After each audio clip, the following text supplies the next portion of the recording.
What's going on, Giants fans? Welcome back to the channel. We're going to be going over week 5 with our second win against the Seattle Seahawks with a score of 29-20. Team definitely showed up, definitely had a lot of great defensive plays, a lot of great offensive plays. We played our most complete game of the season.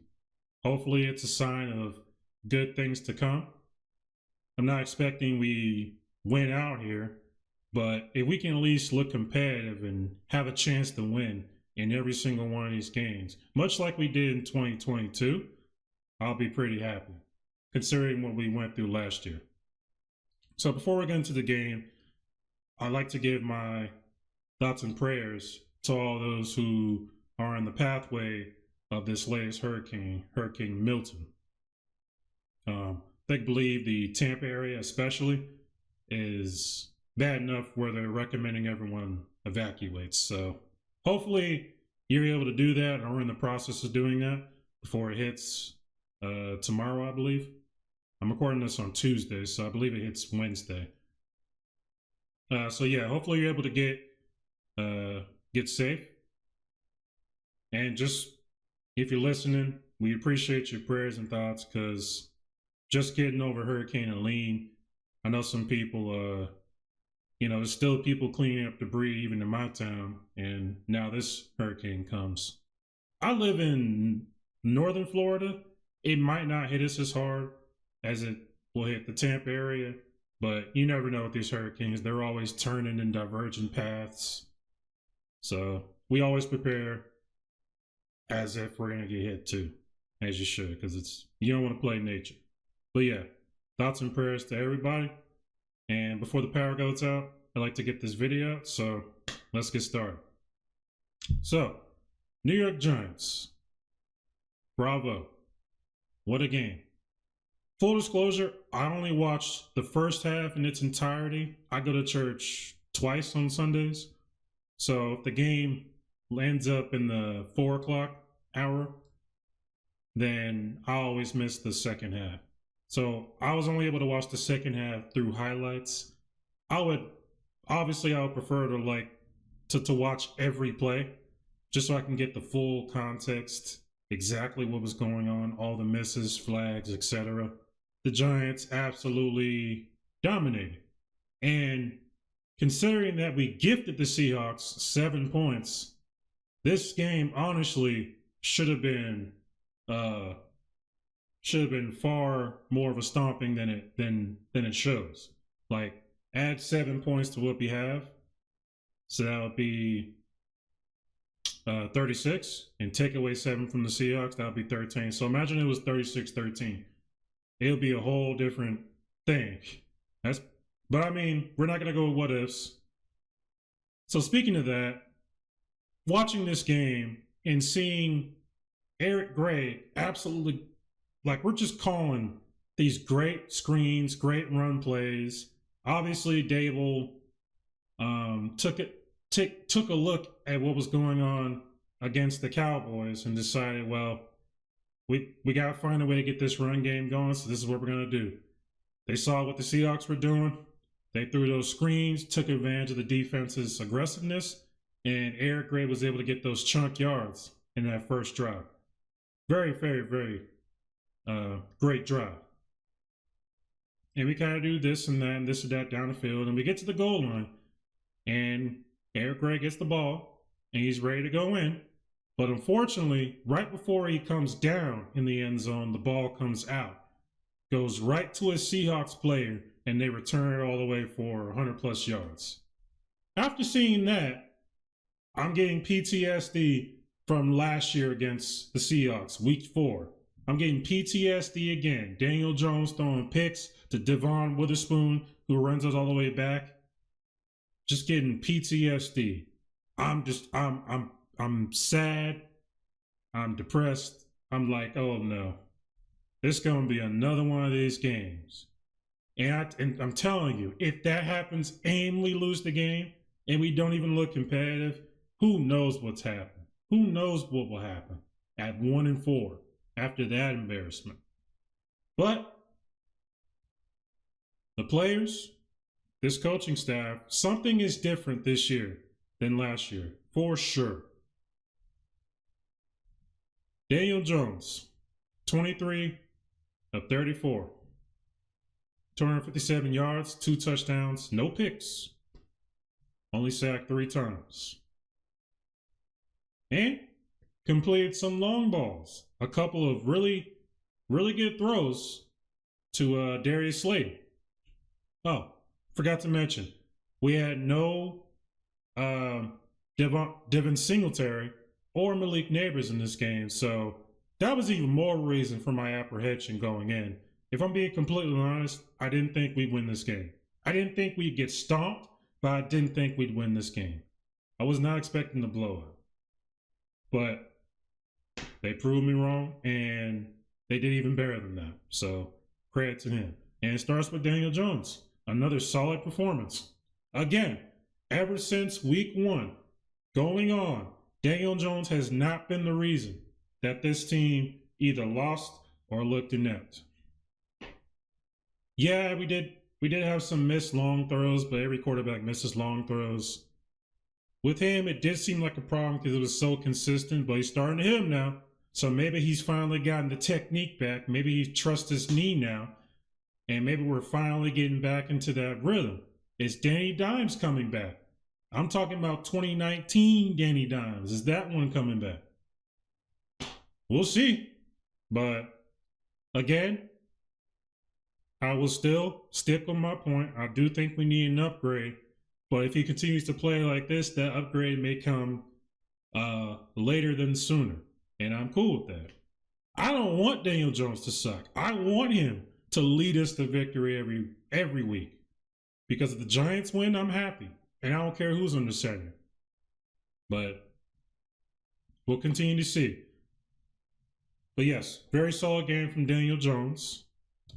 And we'll go down the list. So Eric Gray had 4 targets, 3 receptions, 50 yards, 12.5 yards per attempt. I mean, pretty good. Long at 19. Now, those are pretty much screen plays, but they count as receiving, so that's why I want to make sure I point that out. Obviously, because of that fumble, he didn't really see many touches after that. So we'll go to the person that decided to replace him. I believe at this point, I don't think the coaching staff was completely sure Eric Gray was RB2 or if Tyrone Tracy was RB2. But I think today pretty much solidified that. Heck, Tyrone Tracy might even be RB1 at this point. And I'm not saying Devin Singletary is bad. Other than the fumbles, he's played decent. But Tyrone Tracy Jr., that boy right there can go. 18 carries for 129 yards. 7.2 yards per carry with a long 27. Absolutely lights out. That was what we were missing from the Cowboys game. An actual running game.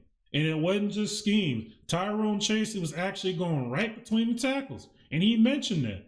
He said that people didn't expect him to be good at that. Because you know these smaller, fast, quick type of runners, they always expect them to get their yards from the outside or off of screens. But Tyrone Tracy was going right up the middle, getting tons of chunk yards. That's what we need.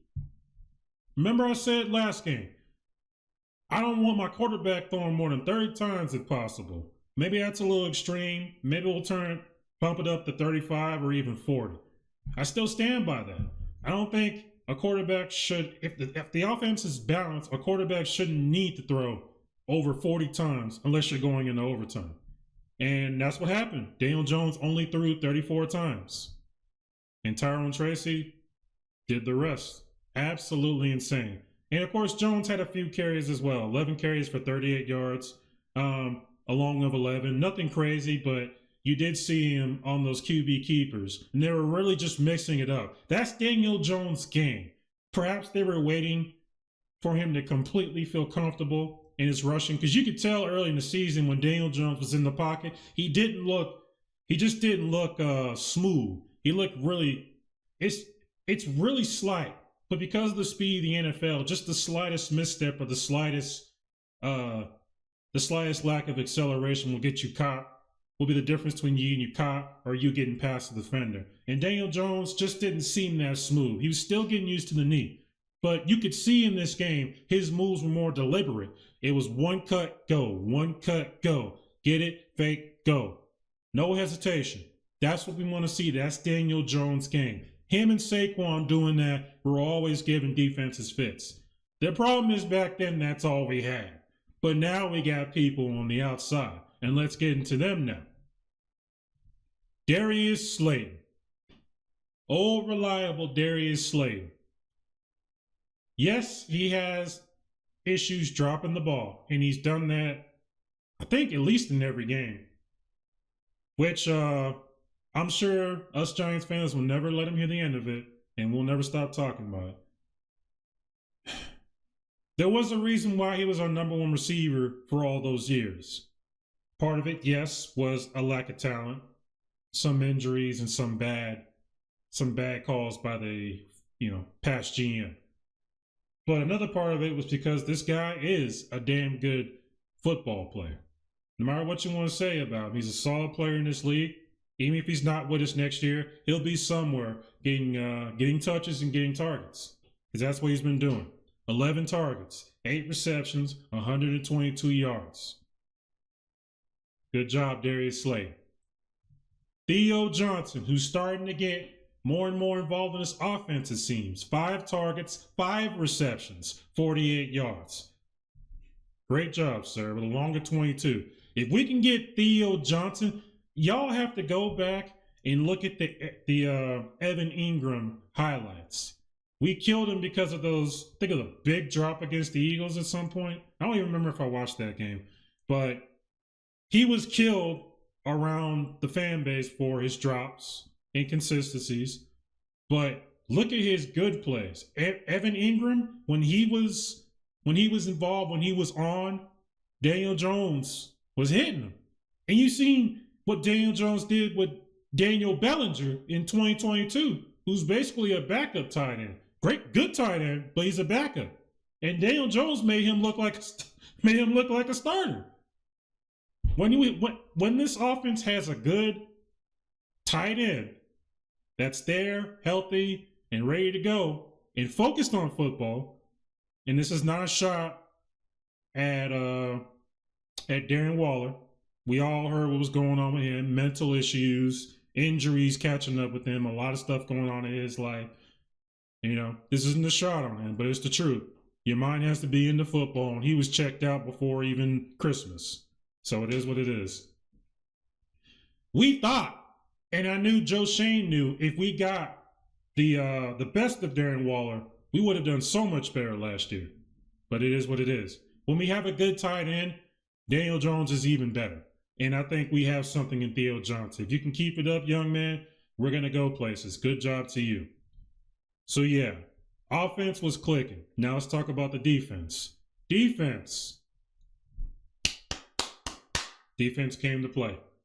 They've really never been horrible outside of game 1, but they certainly had their issues getting to the quarterback, generating pressure, overall just showing up.